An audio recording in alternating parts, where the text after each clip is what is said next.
नमस्कार, माझे नाव दुर्वा श्रीराम तुपे। माझ्या शाळेचे नाव जिल्हा परिषद प्राथमिक शाळा निंबोडी। माझ्या वक्तृत्वाचा विषय आहे माझी मैत्रीण। माझी मैत्रीण हा विषय ऐकताच माझ्या मनात अनेक भावनांचे तरंग उमटले। पहिला तर हा विषय अगदी सोपा होता आणि पहिलाच तर हा विषय अगदी मनाला हेलावून टाकणारा होता।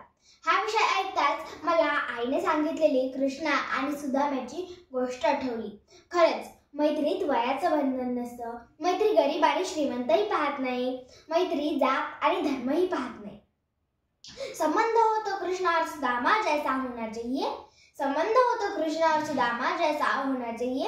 एक ने कुछ मांगा नहीं, दूसरे ने सब कुछ देकर जताया नहीं।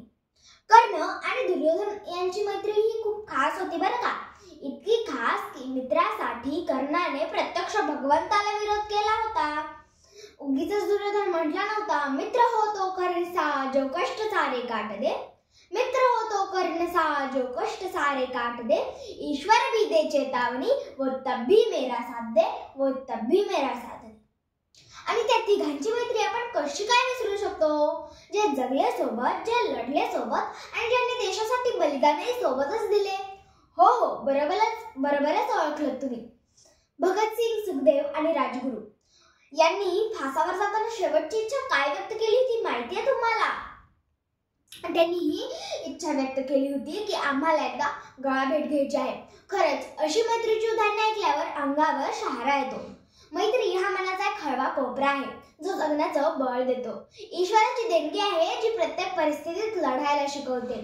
जर जीवनात आनंद घ्यायचा असेल ना तर मैत्रीचं टॉनिक तर पाहिजेच। मलाही आजवर खूप मित्रमैत्रिणी भेटले आणि वैशिष्ट्य असे की मला माझ्या वयापेक्षा मोठ्या मैत्रिणी भेटल्या। आम्ही खेळतो, मजा मस्ती करतो आणि कधी कधी भांडतोही।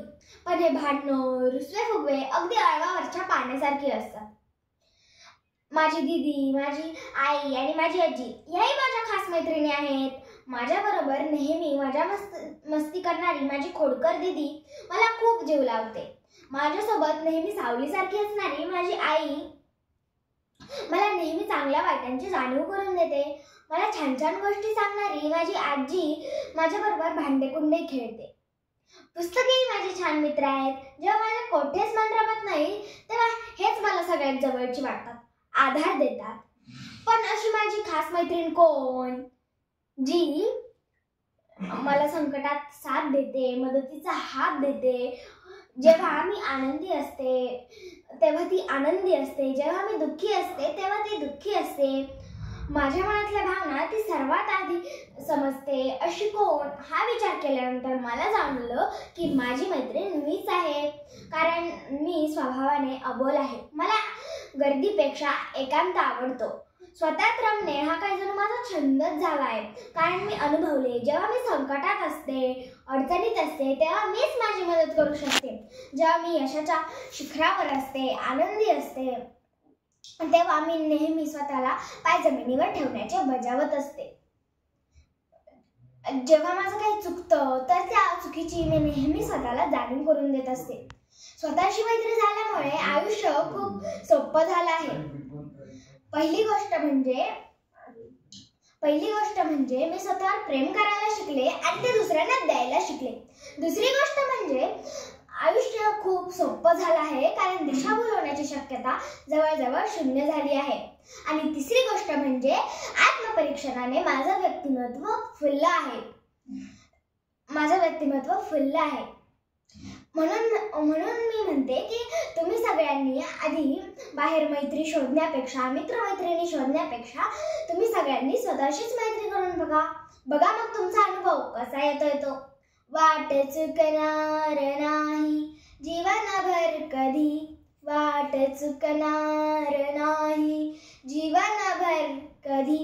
एक तू मित्र कर आरशासारखा, एक तू मित्र कर आरशासारखा। मित्र वनव्यामध्ये गारव्यासारखा, मित्र वनव्यामध्ये गारव्यासारखा। आणि हा आसा फक्त तुम्ही स्वतःसाठी होऊ शकता। शेवटी जाता जाता मी एवढेच म्हणेन, जेव्हा सगळी दारं मिटतात तेव्हा आपणच आपला मित्र व्हावे. जेव्हा सगळी दारं मिटतात तेव्हा आपणच आपला मित्र व्हावे. अचूक दिसते मग वाट, बुडण्याआधीच मिळतो काठ. अचूक दिसते मग वाट, बुडण्याआधीच मिळतो काठ. हसत हसत झेलता येते मग खडे खाऊन प्रत्येक लाट. हसत हसत झेलता येते मग खडा खाऊन प्रत्येक लाट. म्हणून म्हणते फक्त एकदा केवळ इतकं जमवून पहा. मित्र, सखा, आप्त, जिवलग स्वतःतच शोधून पहा. मित्र, सखा, आप्त, जिवलग स्वतःतच शोधून पहा. धन्यवाद.